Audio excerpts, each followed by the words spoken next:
Hello everyone, welcome you all. आज हम इस वीडियो में बात करने वाले हैं एल्कलॉइड के क्लासिफिकेशन की। और ये जो क्लासिफिकेशन होगा वो बेस्ड होगा नाइट्रोजन हेटेरोसाइक्लिक रिंग के ऊपर। मतलब इस वीडियो के अंदर हम एल्कलॉइड्स का जो क्लासिफिकेशन देखने वाले हैं वो देखने वाले हैं नाइट्रोजन हेटेरोसाइक्लिक रिंग के बेसिस पर। और इसी बेसिस पर हमने एल्कलॉइड्स को दो कैटेगरी के अंदर डिवाइड किया है। सबसे पहली जो कैटेगरी है वो है हेटेरोसाइक्लिक या फिर जिसे हम बोलेंगे टिपिकल एल्कलॉइड। इनके अंदर क्या होगा, नाइट्रोजन एटम होगा वो हेटेरोसाइक्लिक रिंग के अंदर प्रेजेंट होगा।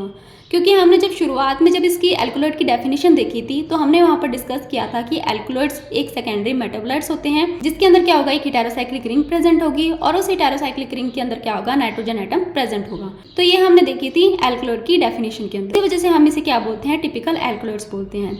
नेक्स्ट जो कैटेगरी है वो है नॉन हेटेरोसाइक्लिक या फिर एटिपिकल एल्कलॉइड्स की। एटिपिकल एल्कलॉइड्स इसलिए बोला है क्योंकि यहाँ पर जो नाइट्रोजन एटम होता है वो एलिफेटिक चैन के अंदर प्रेजेंट होता है, ना कि हेटेरोसाइक्लिक रिंग के अंदर।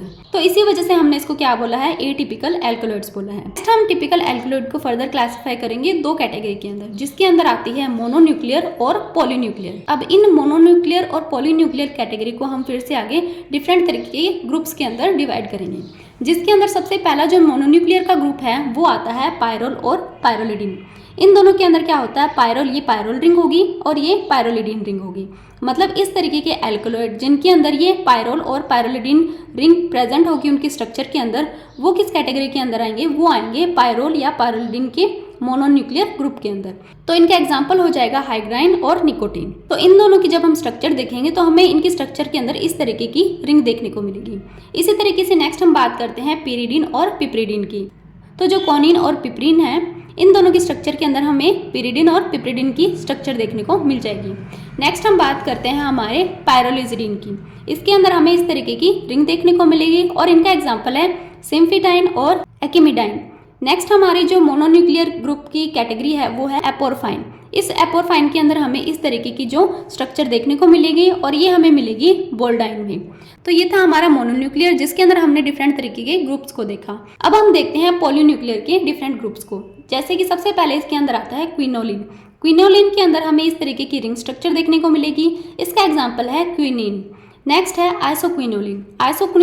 आइसोक्विनोलिन के अंदर क्या होगा, हमें इस तरीके की स्ट्रक्चर देखने को मिलती है और इनका एग्जाम्पल होगा पेपावेराइन, हेरोइन, मॉर्फिन एक्सेट्रा। नेक्स्ट हमारा आता है ट्रोपेन। ट्रोपेन के अंदर इस तरीके की रिंग प्रेजेंट होगी और इसका एग्जाम्पल होगा कोकेन और एट्रोपाइन। नेक्स्ट आता है इंडोल ग्रुप। इंडोल ग्रुप के अंदर इस तरीके का ये जो इंडोल ग्रुप है ये प्रेजेंट होगा और इसका जो एल्कलॉइड्स होगा वो होगा रेस्पराइन। नेक्स्ट है प्यूरिन। प्यूरिन के अंदर इस तरीके की रिंग पाई जाएगी और इसका जो एग्जाम्पल है वो है कैफिन और जैंथिन्स। फाइनल हमारा जो ग्रुप है वो है स्टीरोइडल। स्टीरोइडल के अंदर डिफरेंट तरीके की रिंग पाई जाएगी। इसके एग्जाम्पल है कॉनासाइन, इंडोलिजिडाइन, स्पेंसोनाइन एक्सेट्रा। तो ये था हमारा नाइट्रोजन हेटेरोसाइक्लिक रिंग के बेसिस पर एल्कलॉइड का क्लासिफिकेशन। तो इस वीडियो के लिए इतना ही। आई होप आपको वीडियो अच्छा लगा होगा। अगर वीडियो अच्छा लगा तो please like, share and subscribe कीजिए। Thank you.